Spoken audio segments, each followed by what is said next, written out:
Welcome back, everyone. So we are now in the Ultra League, and we've got 1 week and 5 days to make it all the way up to Master.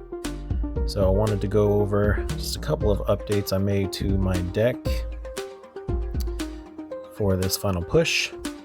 One thing that I did is I had a copy of Penny in here just because it allows you to put any basic Pokemon and all attached cards back into your hand, and that would allow me to put down one of my Terra Pokemon and activate my Area 0 bonus, but I only ended up using that one time, so it just feels a little too situational and not overly beneficial, so that card is out.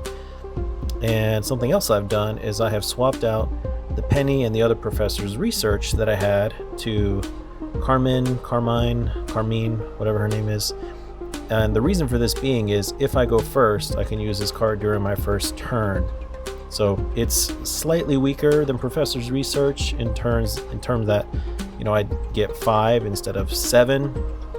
But considering that I always try to go first and most everyone else tries to go second, there have been times where I've gone first and really not been able to do a whole lot. So this will just allow me more flexibility. Haven't tried it yet, but we will find out. And then I've kept the Colress Tenacity because it lets me search for a stadium and an energy, and that's any energy. So I can use that not just for my basics, but also for the Legacy and the Prism. And yeah, so we're going to try this out and we'll see how far we can get in the ladder.